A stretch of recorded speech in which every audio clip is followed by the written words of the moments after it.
All right, we are live on the Live. ChillBroLeary Podcast here.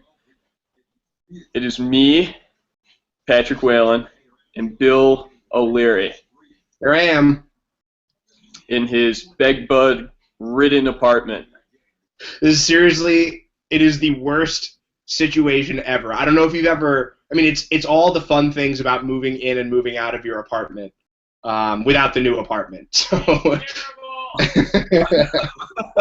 My question Hammer yell. is there any way that you can find the source? Because that has to be someone's fault. That we can find the source. Well, so far the only places that we've seen them are Jeff's room and our living room, so it's one of the two. Oh, it's definitely Jeff. I'm telling you. The thing is, the real issue is what you're seeing behind me here. You know, according to the professionals, exposed brick is a haven for bed bugs. So that's the main issue right now. But at this point, we're thinking it's probably going to be too expensive to knock down the walls and rebuild the building. Right. The good news is 90% of your apartment is not exposed brick, so you should be fine. Well, yeah, we think we're going to be fine, but I have to, the Chinatown laundromat below my apartment thinks I'm their best customer right now. You have to nuke all your clothes, and it's just terrible. All right. It's really terrible. So, I don't know if that cut into your DraftKings preparation with having to move out and move back in within 2 days. But let's talk about what we got. So normally when we go through this, we email each other our thoughts on who we should be picking. Should I just go through what DraftKings is, do you think? Yeah. I think because I think it's getting popular, but it's good to explain to people who aren't as into fantasy sports as we are, and as we like high and mighty about our fantasy sports obsessions as we are. So that's probably a good idea. Yeah, since we're making so much money on it, we definitely are the expert. And good to explain the rules for for both of the people that'll be watching and listening to this. Yes, my mom will not know how DraftKings are correct. So it's technically daily fantasy football, but it's usually for the weekend. So all the games, all the players. If there's buys, obviously those players aren't included. So you get a budget of $50,000. And then you have to fill out a lineup of QB, 2 running backs, 3 wide receivers, tight end, a flex, and a defense. With that money, player values run from about 9,500 to 3,000, and then defenses can be a little less. But the good players, your Antonio Brown is 9,500 or something like that. Your bad players, your Eric Ebrons are 3,000. Which he should be less, because if you can't catch a football, I don't know how you're that much. But obligatory Detroit Lions, self-deprecating subplot. I'm just getting ready for the eventual letdown tomorrow. So everyone that's playing, so there's different contests. You can sign up for contests with like 40,000 other people. People can have the same lineups. You can draft the same players. It's really just constructing your own team, and then within that contest of the amount of people that you sign up with, so $5 contest, like 20% of the people get paid out. So it's, that bottom 5% gets a certain amount, and then up from there you get more money. Right. And just so we're clear, we typically play the smaller money games. We've never played a game that cost more than $27. So we're betting mostly small peanuts because we haven't fucking won anything. But right. Maybe that'll change. So we hit it big once, but we only used that lineup in a small money game, so we only won like $40. And so, what are we down? I'd rather not say at this point. Full disclosure, we're not up. All right. It's not that it's an amount of money that I'm so worried about. It's more I'm just ashamed of how many games we played and how few we've won at this point. Yeah. So now you're going to listen to our very logical conversation that will net us $0 or negative. Yeah. All right, so I think now that we've figured out how to use some of the simplest technology known to man, it would be good if, with our DraftKings team, we explained it from the bottom up. So we'll do defense, tight end, flex, all the way up to quarterback, because I think you and I typically agree the most about the fringes of the lineup, the quarterback and the defense, and then in the middle we have the most kind of debate and difference in philosophy each week, and I think it'll be more interesting and more exciting to talk about this subject. So I think we should go that way. We can just kind of alternate with thoughts and stuff like that. Okay.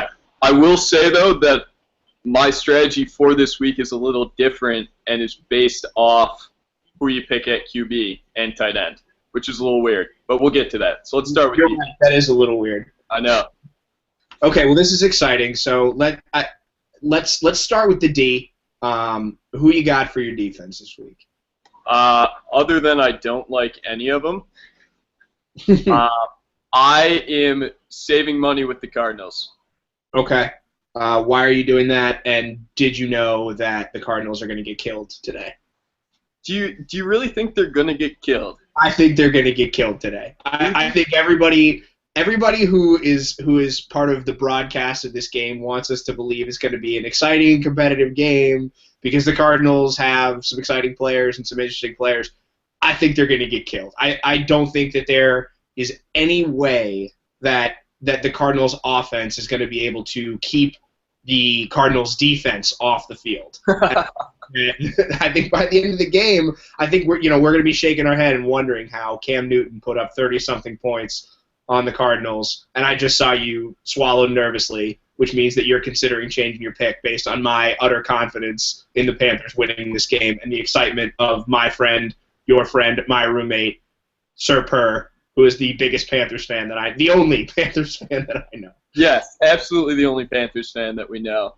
So many keep pounding hashtags going around Facebook and Twitter from the one, the only Raj Tiwari. Yes. So, my first choice is the Panthers, but do you really want to spend an extra $700 for defense?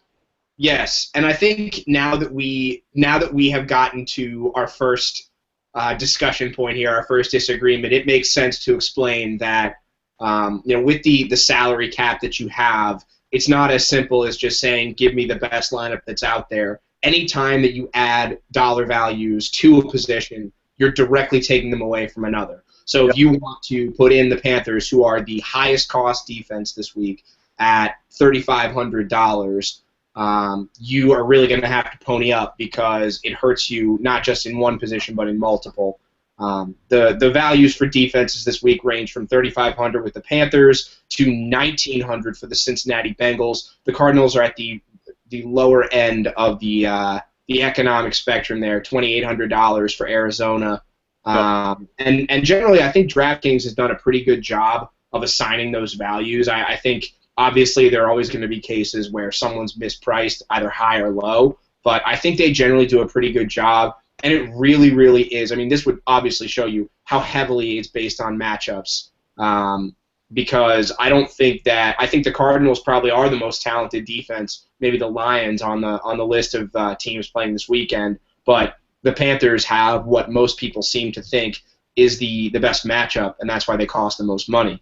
Right. And quickly going through these other ones, I mean, we don't really want the Cowboys' defense. Here's homerism 100%, but I think we're going to win the game tomorrow. I feel borderline confident about the Lions winning a playoff game. So having this recorded and published will be funny at a later time. I can't wait to watch this on Monday morning. Does that confidence suddenly turn into not confidence because you're confident? Yeah. Well, yeah. I don't even know what to do with that confidence. Yeah. I think we're going to be able to contain the run and then force Tony Romo to try and win the game, and I don't think he's going to be able to do that. But back to DraftKings. We're getting off topic. Yeah. Your pick was Arizona. Your pick was Arizona. I picked the Panthers. I was willing to pony up the money this week for a defense. The only other ones that I really considered at all actually were the Bengals, if you can believe that. I can. Because I actually kind of feel like Cincinnati's going to win, and I think that the Colts are the biggest fraud of any team in the playoffs. I think they played the shittiest schedule that there is. Terrible, terrible schedule. Right behind the Lions, I'd like to add. Right behind the Lions. And I just think that they're going to turn the ball over a bunch. They obviously can't run the ball. And the Bengals' pass defense is really good. And I thought that the Bengals would be a good value at $1,900. But I'm just scared of the fact that Andy Dalton could leave the Colts with short fields a lot, like maybe 4 or 5 or 6 times, and Right. I don't want to do that. This gets into the Bill Simmons syndrome of betting against which playoff quarterbacks do you get to bet against, and it's always Andy Dalton, and the fact that Ryan Lindley is championing of the playoff team is hysterical. Yep. Yeah, it's a tough one, and I'm not sure. I mean, I don't know how you. It's tough because right now with the defenses we're picking, we're on opposite sides of the matchup. But that's interesting to hear your thoughts. That explains everything you need to know about the Arizona-Carolina playoff game. Yeah. Stupid. Yeah, I mean, I feel like this year more than ever, I could just see all of the matchups. Nothing feels certain to me. Nothing feels certain. You know, I could see any team winning a close game against its opponent. I could see any team figuring out a way to blow it. I could see any team getting absolutely crushed. Actually, with the exception of Carolina, Arizona, where I think Carolina is going to crush them. But all the other games just seem Should we move with the Panthers then? I want to move with the Panthers. Did I successfully sway you? Yeah, I guess. Yay. All right. Let's go to quarterback next, actually, because I am very not certain on that. Okay, let's talk quarterback. Who you got? I have Ben Roethlisberger. I also have Ben Roethlisberger, and I was very excited about Ben Roethlisberger. That was straightforward. So Ben Roethlisberger this week, $7,300. The top guy is Andrew Luck at $8,800. The final starting quarterback that we'll mention, Ryan Lindley, obviously, $5,200. They paid $5,200 to take him. Yeah, it really should be negative $5,200 because anyone who is, let's call it, bold enough to take Ryan Lindley and gamble money on it, you deserve money in return. This will also be funny when he puts up 4 touchdowns on Monday, but yeah, other guys I considered here. I considered Cam. I considered Flacco, but they're just too wonky for me. They're too all over the place. Joe Flacco. So much of what makes Joe Flacco good is throwing it up and having his receiver draw a pass interference. You don't get any 50 points for that. By good, you mean elite, right? Very important, and I apologize for the Baltimore Ravens fan who stumbles upon this in 2019. When they're still paying him $24 million. Exactly. So it seems like we agree on that. Baltimore, terrible pass defense. Does the weather scare you in that game at all? A little bit, but the fact that Le'Veon Bell is out and they will not be running the ball whatsoever pretty much gets rid of my fear. They're going to throw the ball. Think there's any potential for one of these classic Ravens Steelers Heinz Field muck it up, 10-7 type games? It's possible, but I mean, my next quarterback probably would have been Flacco for the value. So if that happens, what are you going to do? I think they're going to put up points. Yeah. Okay. We'll roll with Roethlisberger since we agree on that. Okay. Let's talk tight end. Who you got at tight end? You clearly have a surprise for me at the tight end position. Yeah. Well, I went two different ways, and it's going to depend on how we feel about our wide receivers and running backs. But one I came out with was Jason Witten. Just consistent, always there, probably going to get 5 catches, 50 yards floor, Jason Witten. My surprise when I was trying to save some money to up my wide receivers is Eric Ebron, the guy I just made fun of. You're right. That is a surprise. The Cowboys are the worst against defending the tight end, which doesn't always come into play, but it's certainly something because none of their linebackers can do anything that I would call covering. And is Detroit the worst at using the tight end? Hold on, we have a Mark Saylor appearance. Is Detroit the worst at using the tight end? I would say Detroit is, in fact, the worst at using the tight end. Good matchup. Mark Saylor playing the role of Al Gore off camera, an inconvenience. Yes. Another quick tangent, is this PPR? Yes, it is PPR. We should have said that. Should have said that. So for $3,000, I think he gets 4 catches, 40 yards at the least, and I think he's a touchdown candidate. And I think I'd rather spend my money somewhere else because I don't like any of these tight ends. Okay. Other than Greg Olsen, and that's too much for him. Yeah, and just to establish it, the range of tight ends runs from Greg Olsen at 5,500 to Eric Ebron and many others at $3,000. So pretty wide range for the tight ends. No real elite options. Obviously that's a word you really want to be careful about throwing around, particularly when talking about sports. But yeah, no real guys that jump off the page at you. I went with Heath Miller at 3,900 because, again, I kind of feel like the Steelers have few red zone options if they can't run the ball. Don't really have too many big-bodied possession receivers, and I kind of feel like Heath Miller could draw some extra looks today. So I went with Heath in what I think is ultimately a pretty decent matchup and not too much money to spend on a tight end. Okay.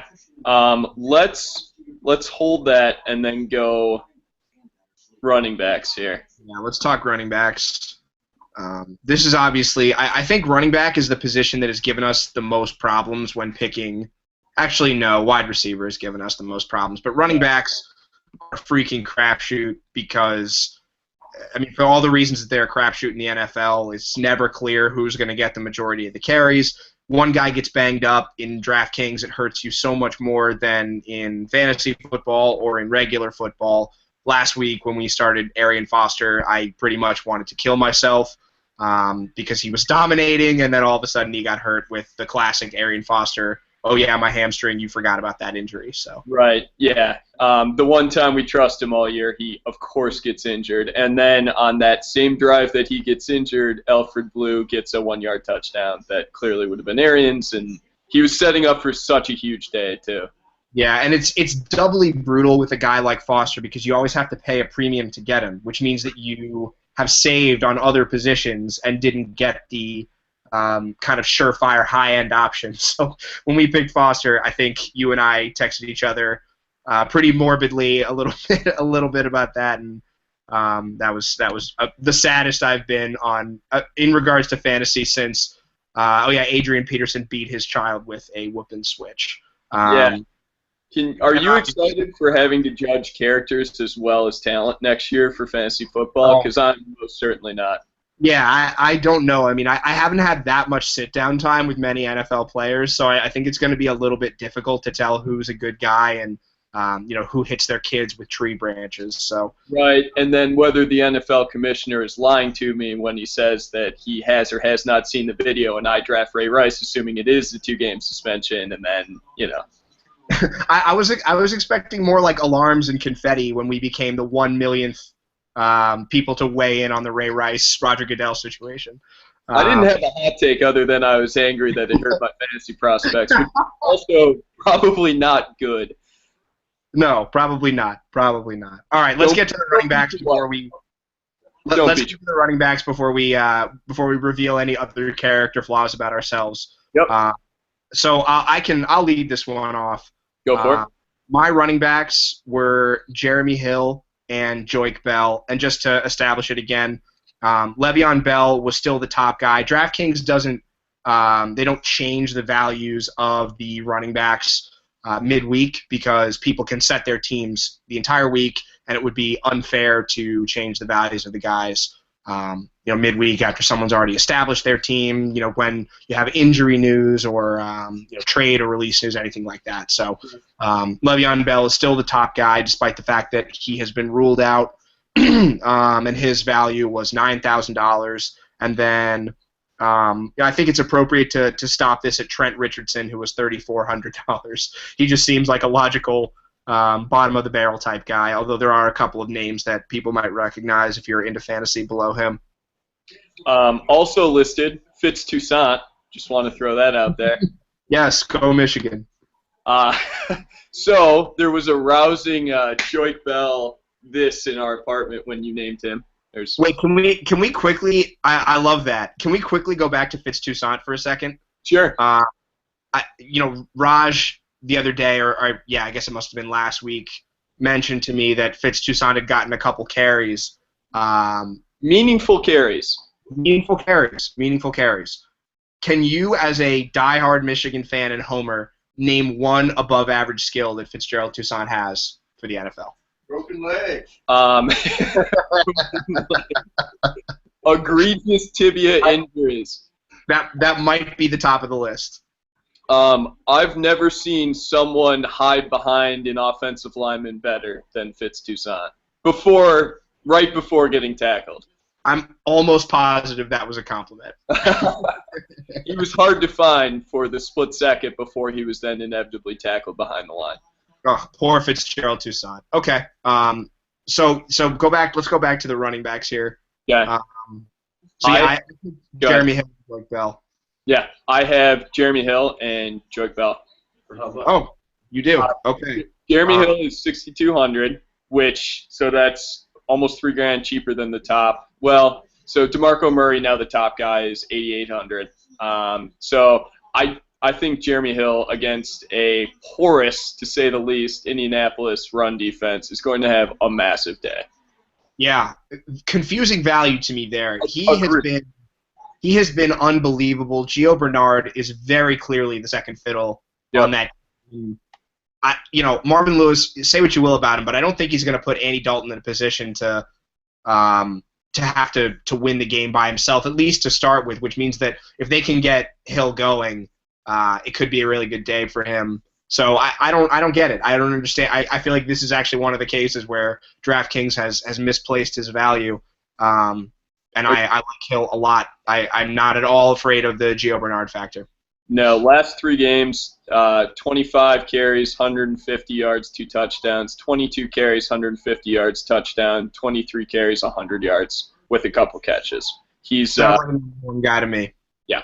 So Joique Bell, we both like, and because there's so few starting running backs, I mean, there's not that many games for the wild card weekend. Obviously, he's a good value because he's going to get all the play for the Lions. He plays on passing downs, and Dallas is not that great against the run. Yeah, I also think that Detroit needs to get him the ball. I don't know if they realize that. I mean, as a Boston fan and an NFL fan and someone who reads Bill Simmons, it's kind of my duty to just mock Jim Caldwell, and I do it. So I think that I'm not entirely sure he understands that that's going to be their way to win, is running the ball, and the Cowboys using the run to set up the pass. But I think Joique is going to have a decent game. The other guy who actually was intriguing to me here and is still kind of intriguing to me is Jonathan Stewart. And the reason for that is because you've heard all year that Arizona has this great defense. They're awesome. They're actually really banged up. Their front seven's kind of old. Tommy Kelly, Larry Foote, not particularly healthy. But I just think that Jonathan Stewart could still have a really good game. Interject. Stephania Bell says D'Angelo Williams could be active this week. Brian just interjected with news that I was pretty aware of, but thank you. Was it Brady? But Jonathan Stewart has been carrying the load, so. Yeah, this is not my worried face about about D'Angelo Williams. I think Jonathan Stewart could have a pretty good game. I kind of lean towards Joique. Caldwell face, actually, just.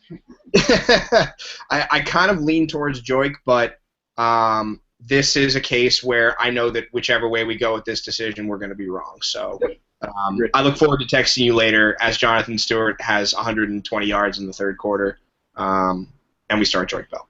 Yep. All right. I have another interesting person and a flex preview. Hit me. That is Daniel Herron. You read my mind. Let's pencil him. Let's just put him in right now because that's exactly who I want here. Yep. I think the Colts have not done a good job running the ball, or at least trying to run the ball the last couple weeks, and I think they will try. I do. And Cincy is surprisingly terrible against the run. They're great against the pass, but they are not Great good. pass defense, yeah. Great pass defense, bad run defense. The only thing that scares me is for some reason they insist on giving Trent Richardson the ball. That's got to be coming from Irsay, right? I mean, Chuck Pagano's a pretty good coach. I don't think he thinks that Trent Richardson is a viable NFL player because I assume at some point he's watched a Colts game and maybe even watched a Browns game before that and noticed that Trent Richardson, that his best move is like the square button in Madden, where you just dive and you fall down, and that's like Trent Richardson's move. So I think that the Colts are going to realize that they got to get hair in the ball because Andrew Luck. I mean, you can't. He has actually thrown a lot of picks. They can't just gunsling it all over the field. Yep. Any other thoughts about that? No, I think we're good. So right now for sure we've got Roethlisberger, Hill, Bell, and Herron in the flex. Yeah, and the Panthers defense. Panthers defense. Herron, by the way, 4,700, pretty good value for, at least nominally a number one running back. That's going to leave us. That's going to leave us with $22,800 for 3 receivers and 1 tight end spot. Yep. All right, let's talk receivers since we're still undecided on the tight ends. Yeah. Talk me through your thoughts here. Something that I've seen as a trend is that you got to get that big day, and you got to have a couple big days. So we're saying like Boom Herron at the flex is good because he'll get the carries and it's kind of low floor, but you got to have a couple big days, especially with the limited number of players here. You're going to have to hit on who has the big days, and that's why I think anteing up for Antonio Brown is borderline a must because I think he's going to have a huge day. You're in my head. You're in my head, kid. I also had Antonio Brown. Yep. I think that I just think that they have to get him the ball. I think there is no scenario in which the Steelers can handle the Ravens without Antonio Brown having at least 5 catches and 85 yards. You know what I mean? And if that's his floor, 13 points is his floor, then I'm pretty content with that. You know what I mean? That's worth the money to have a sure thing in the lineup. He's dominated the Ravens in a couple games this year when they know it's coming. He's clearly their number one guy, so why would they be able to stop him now? Yep, I agree. Also, I think that I kind of can't wait. I mean, I'm not really a fan of either of these teams. I guess I kind of lean towards the Steelers emotionally because my dad is a Pittsburgh Steelers fan. And no one on the Steelers tore Tom Brady's ACL? No one on the Steelers tore Tom Brady's ACL, although Bernard Pollard, I think, is technically no longer on the Ravens. Yeah, but it's still the Ravens' fault. It was still the Ravens' fault. And he also hurt Gronkowski, and I hate him. Yeah. And I hate this. I hate the Ravens. I think today's the day that the Ravens go away. I'm cool with that. All right, who do you have next? So now that I've just taken a big poop on the Ravens, I have Torrey Smith as my next receiver. Deep balls have been the Steelers' weakness all year, and I think he's going to catch one. I think that is a good pick. I was between – so my previous lineup, I was going cheap on the defense and cheap on the tight end so that I could get Antonio Brown, Torrey Smith, and the other guy that I like here, who is Kelvin Benjamin. Kelvin Benjamin made us very sad last week. A couple weeks, I think. Maybe more than 1 week. Yeah, I mean, last week stands out to me because of how many terrible luck things we just happened to catch with the Foster injury. Kelvin Benjamin last week had 1 catch for 9 yards for a whopping 1.9 DraftKings fantasy points. Right. And at 6,200 or whatever he was, I would say that ultimately is not a very good value. No, back. Yeah. And it's such a ridiculous feeling because, I mean, how often do guys just have bounce back games? It happens all the time, but I'm afraid to go back to him so quickly, particularly when he's going to draw Patrick Peterson. Yep, agree. And I'm fine with that. The other person I slotted in when I kind of went away from that one was Mohamed Sanu with no A.J. Green. I also went with Mohamed Sanu. I had him before A.J. Green was actually officially ruled out. I liked him more when A.J. Green was going to be in the game. Because he can occupy Vontae Davis. Yeah, because A.J. Green, even as a decoy, I like. I like Sanu a lot more, but who's he going to throw the ball to? I mean, they can't. We obviously both like Jeremy Hill, but we've seen plenty of cases where we're trailing behind. And actually with DraftKings, we should also mention that you can actually see as the lineups get locked by the game starting, you can see the lineups of other people in your contests or in your pools. So we've seen plenty of teams where they'll have a quarterback, a receiver, a tight end, from the same team, or a quarterback, a running back, a receiver from the same team. That is absolutely a viable strategy in DraftKings. And in fact, you might even argue it's a great strategy because if you've successfully identified a game as a shootout, shootouts are always the best for fantasy, then you're going to find really, really good value, really good matchups. And I don't think this Colts-Bengals game is necessarily a shootout, but I do think that there are points to go around, and that's why I do think both Hill and Sanu should be in our lineup today. Agree. Sanu, are you worried at all that he, I guess there's no other way to put this, hasn't had a good game in a while? Yeah, let's look at his last, 5 weeks. His last productive game from a fantasy perspective is Week 12 against Houston. 5 catches, 48 yards, and a touchdown. After that, he's got 2 for 19, 2 for 16, 1 for 4, 1 for 16, 1 for 16. The theme of those games, though, is that A.J. Green was in the lineup. He had other games. Let's see here. At Carolina, at Indy, Carolina home, at Indy, Baltimore home, Jacksonville home. A.J. Green, I believe, did not play in any of those games, and his fantasy point totals for those games were 31, 8.4, 23.2, and 20.4. Yep. So he is clearly the guy when A.J. Green's out. It's not as if he had a bad year. It's just that Andy Dalton doesn't really seem to look to him when he's got A.J. Green in the lineup. Yeah. And A.J. Green has been putting up big numbers. I actually think that Sanu is a worthy roll of the dice today, given the fact that there aren't really other great receiver choices. Benjamin, okay, I can see why you'd want him. T.Y. Hilton's probably going to be too expensive for us. Yeah. Dez is going to be out of our price range. Calvin, no. Golden Tate, I just don't trust Stafford. Understandably. And Tate hasn't been that good. He hasn't been that good lately. I mean, most of his production came early in the year. Yep. Yeah, and there's really nobody else on this list further down I like. I could see Martavis Bryant being valuable, but how many Steelers do we really want? Because we're going to probably slot Heath Miller in that tight end position, and Bryant is so hit and miss. He's going to have to hit that long bomb, or he's going to be useless. Right. Yeah, there's no one else I feel good about here. I think those are our best options. Yep. All AFC North with our receivers. Yep. Okay, so are we going tight end Heath Miller? Yep, I'm cool with that. Okay. The tight end position, we've done pretty well at tight end. I think that we've got a pretty good handle on. In terms of how teams use it, good values. Like we hit Witten. The only one that we missed on was Jimmy Graham earlier this season when I think he had 1 catch or no catches. I think we got him that week. What a maddening year for that guy. Inexplicably did not catch a football. We also got burned on Delaney Walker, but again, that was an injury. Not a lot you can do. That's true. Okay, I'm going to submit this lineup in the $27 game. Okay. All right, we're in. I don't need to play multiple games today if you don't. No, I'm cool with that. All right.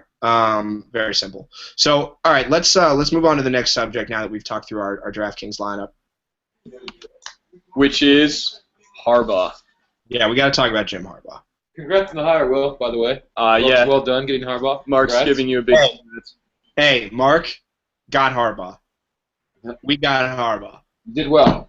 I'd like to shake your hand.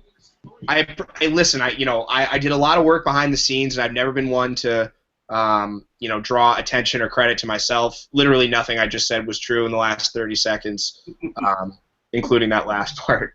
But yeah, it's very exciting, obviously. It is. I think Brian said it best in that it's just a can't miss hire. I don't know. I'm not sure there's anyone else on earth we could have hired that I would like more as our coach than Jim Harbaugh. I agree with that. I think you can actually you can take away the I'm not sure because you are sure. There's no one else you would have liked more, but I don't think it's a can't miss hire. I don't think there is such a thing as a can't miss hire. Great coaches have been hired before into situations that seem like, God, what a tender embrace that was. Well, who was that? It's Sailor's heading out. Oh, you're leaving? Have a good flight. Hope you Bye, find a fantasy team. Yeah, it's like we were hanging out together. Awesome. By See the you way, later. I'm spreading the word now. I'm copywriting the name for my fantasy team next year. The Pepperoni Areolas. You will have little competition for that name. Or medium-sized competition. Small, medium. Yes. I like it. So anyway, back to our Jim Harbaugh discussion. I don't think there is such a thing as a can't miss hire. But it's the best we can do. Like, there's no one else if it doesn't work out, it doesn't work out. Fine, then whatever. But the reason that you're saying it's a can't miss hire is because if it misses, where do we go? There's literally nowhere. I mean, then it is proof that Michigan. It's not just that we've fallen on hard times. It's proof that the program is not what it used to be. And I think that is something that we can safely say. And that God hates both of us. That would be my only explanation. Yes, that is definitely possible that God hates both of us because we, for some reason, went to Michigan, the year that we got punched just right in the stomach during the game of the century, the undefeated Michigan versus undefeated Ohio State game. Sean Crable curses. And then next year we had Appalachian State, and then next year we had Rich Rodriguez, and then next year we had Rich Rodriguez, and then next year we had Rich Rodriguez, and then the next 4 years we had Brady Hoke. Yep. So I think that you've been a lifelong Michigan fan. I've been a post-high school lifelong Michigan fan. And I think that we've endured pretty much the worst stretch of Michigan sports, basketball team excluded, which we'll get to, that the school's ever had. And hopefully, did you watch the press conference? I did. What struck me was how charismatic the guy is. I put myself in an 18-year-old shoes, and I wanted to go play for that guy. Yeah. And that's honestly removing bias. He's, you can't win anything on a press conference on a media day, but I was just taken aback at how cool and how confident the guy seems, and it's really easy to see why. He had the reputation that he did at San Diego, at Stanford, at the 49ers. And probably why he had the reputation of being sort of a jerk as well, because it seems like it would be really hard to tell a guy like that no, or really hard to, get a guy like that to see your perspective, because he seems very, very set in his answers and in his ways. Yeah, he needs control of whether it's an NFL team or a college program. He needs to be in control, because there needs to not be someone telling him no, or it's not going to work out. Yeah.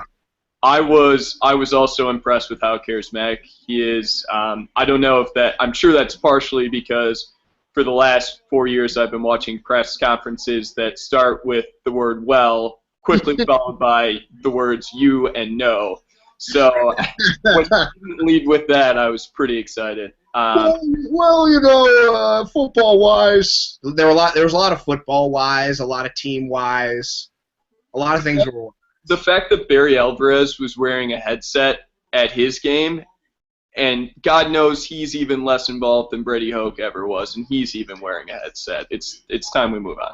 Yeah, and I honestly don't want to spend too much time being hard on Brady Hoke, because I think that he was truly just overmatched by the job. I just think that I don't think he's a bad guy. I don't think that I'm not even willing to say he's a bad coach necessarily. I think if I had to boil it down to one word, he was overmatched by being the coach of a program like Michigan, where whether or not we are a quote unquote, I hate this word, elite program, the expectations are of an elite program, and I think that he is never going to thrive in an environment like that. He went from Ball State to San Diego State to Michigan, and that's just not. That's not viable if you don't do things that are considered rudimentary, like wearing a headset on game day. Right. I feel very comfortable blaming Dave Brandon for this. Just Yeah. put it on the list. Yeah. Let's put that on the list of things that he screwed up. Yep. All right, so excitement. Love that even at the playoff games, those coaches were getting asked about Jim Harbaugh. Yeah. I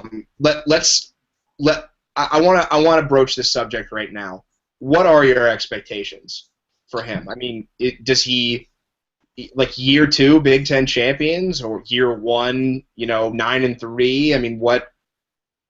And I try and be as non-insane as I can as a Michigan fan because there's plenty of us that are absolutely nuts. But I think 8-5 in the first season is fine. The difference between when Rich Rod came in, or even Brady Hoke to some extent, he had a pretty good team. But we have talent on this roster. This is a good team. That defense last year was really good.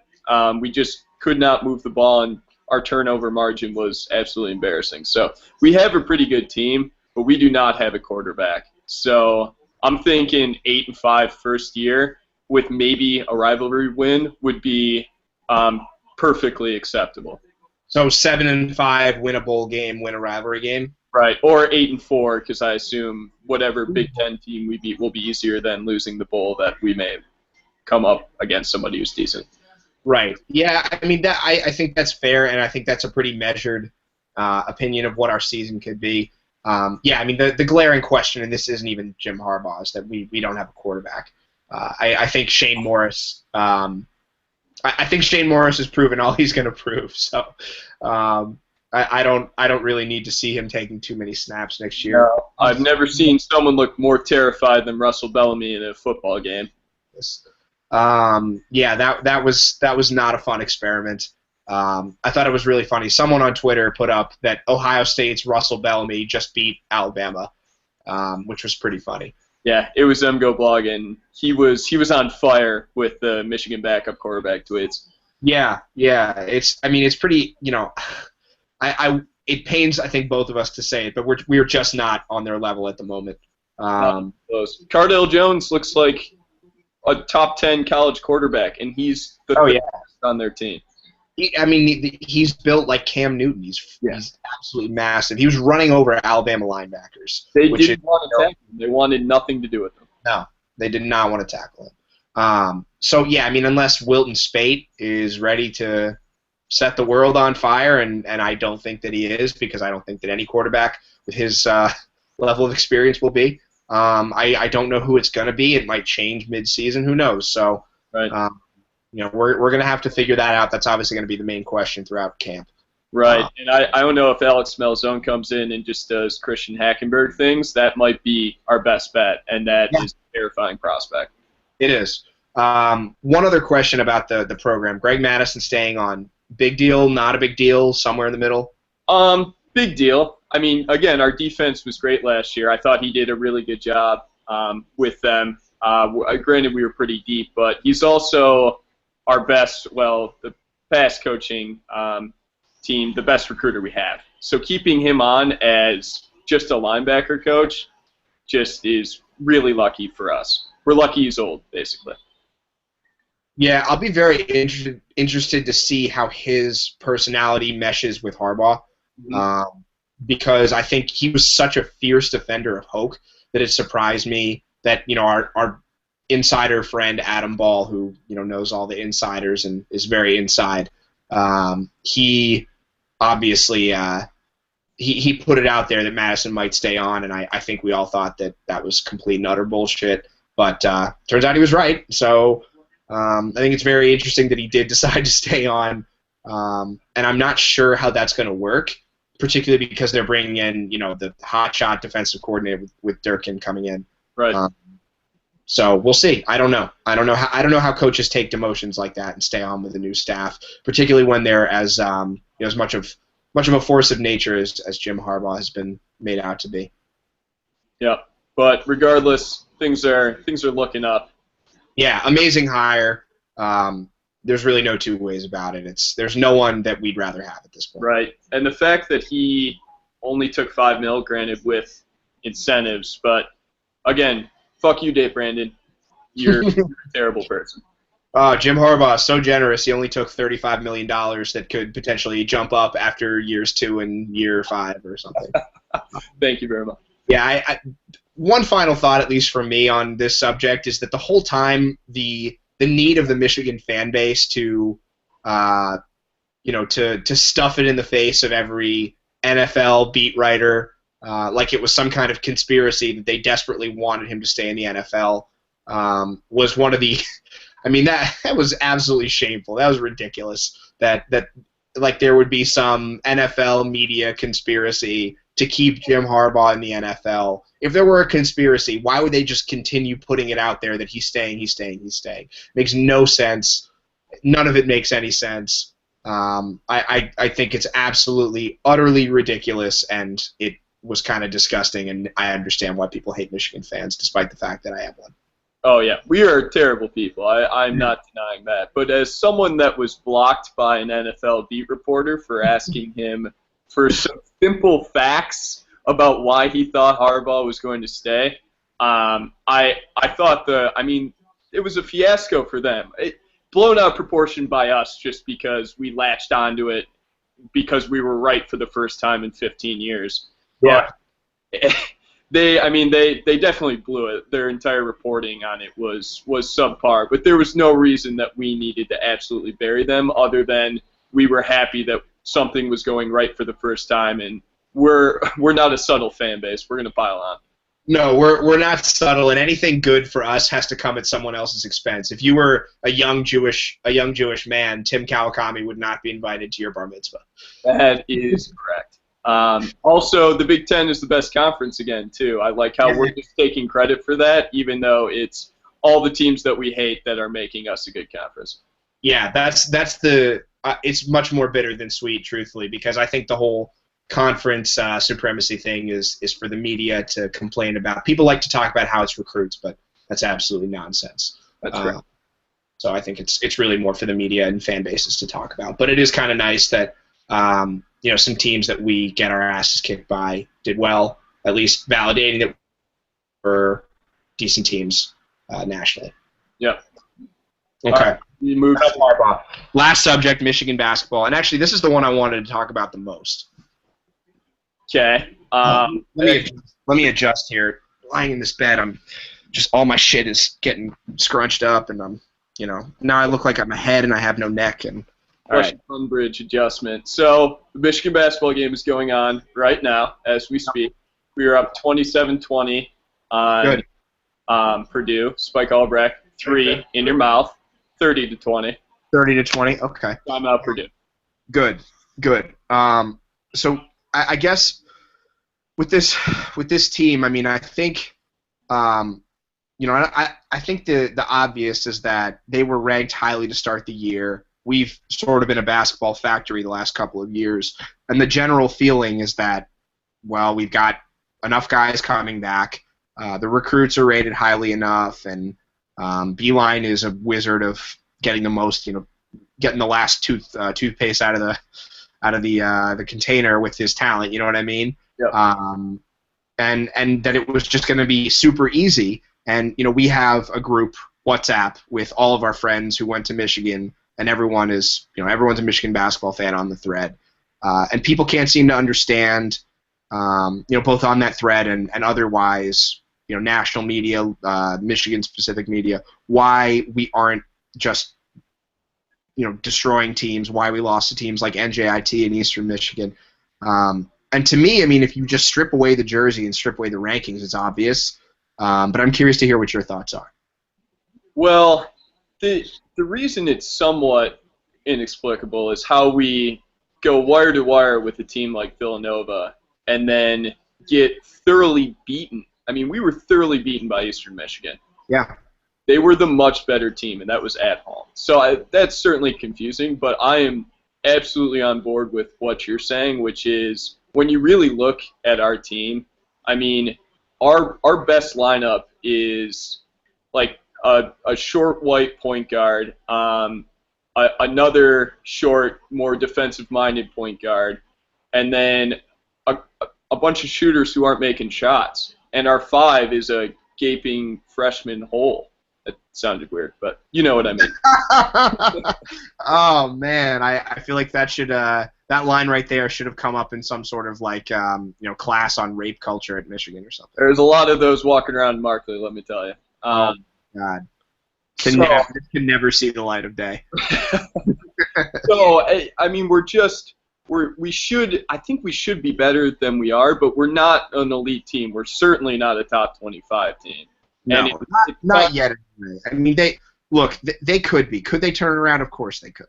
But they're not there yet, and I think that's the thing. I mean, they're a very young team. People want to talk about how Karis LeVert was just going to carry it over and quote unquote step up, which is another phrase that I hate. I hate cheesy cliche sports phrases like step up and momentum and stuff like that doesn't exist. People thought that Karis LeVert was just going to do that, and to me, okay, he hasn't played as well as we thought. I think he still played really well, and I actually think that what made Karis' life easy to be able to do some of the Karis-y things that he did last season was the fact that we had Nick Stauskas on our team. Yeah. And Nick, you have to be within arm's length of him at all times, cannot leave him open, and that opens up driving lanes for other people because you put him on the same side, and his man can't help. You know what I mean? So it's Karis taking guys one-on-one, whereas this year, shooters haven't done as well, Irvin included. We don't have a full roster of guys who are true three-point threats, kind of like we did last year, with the exception of Jordan Morgan. But that's why I think that's part of the reason why Karis isn't as effective. Yeah, and I don't think you can overstate how hard it is to be a freshman in the Beeline offense. And I mean, when we're running Cam Chapman and either of our fives around out there, you can just tell that they don't know what they're doing, and so that's screwing up the spacing for everybody. They're not getting open shots because they're not in the right spot, and our pick and roll has just not been. I mean, we relied on that heavily in late game situations last year, and it has just not been there with the freshmen.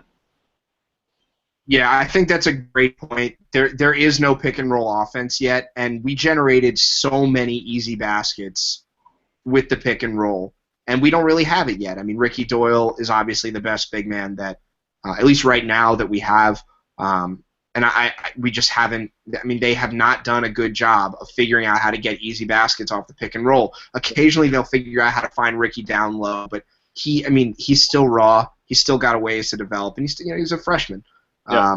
So they don't really have that kind of offense. Karis doesn't run the pick and roll the same way that Stauskas did, where Stauskas could go both ways. He was such a good passer, could finish with either hand, could finish in traffic, and could pull up as well. Karis, I mean, he's not quite as good as Stauskas, at least offensively, and I think that it isn't all on Karis, but the fact that Karis isn't that guy, I think, explains some of the gap between people's expectations and what the reality is.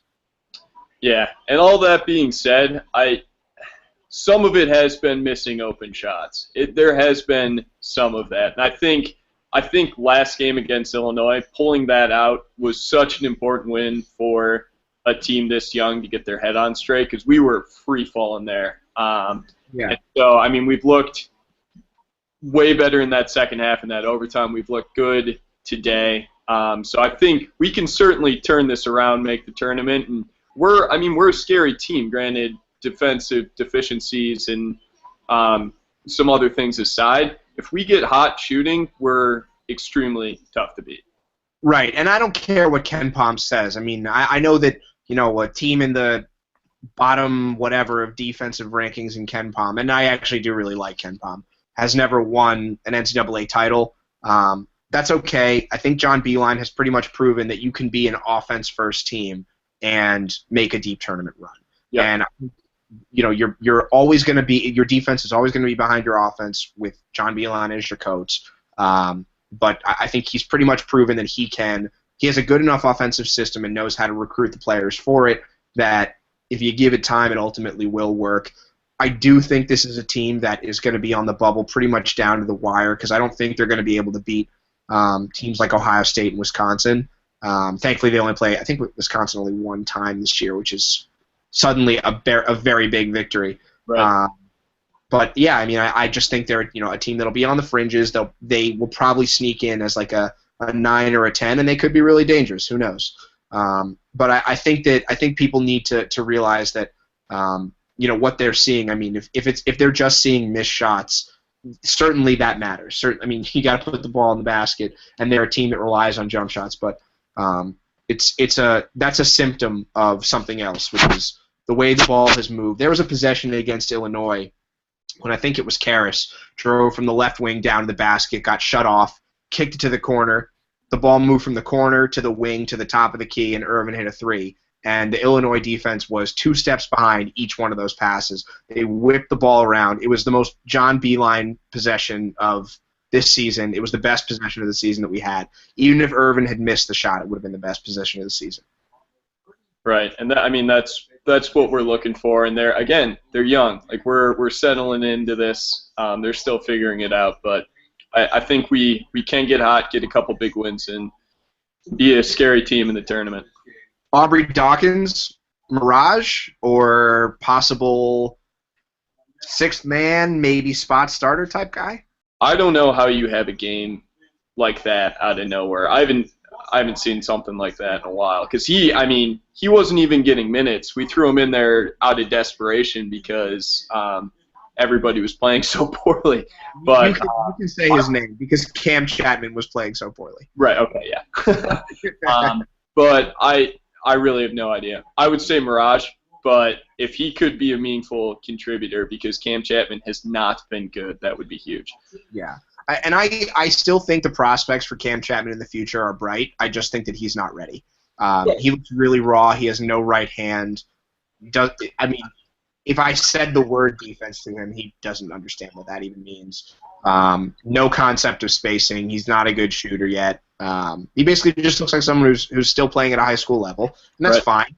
A lot of guys take 2 years to get ready. So I think that's we've been spoiled with how quickly some of our freshmen have developed, and I think this is just a case where it's going to take them a little longer to figure it out.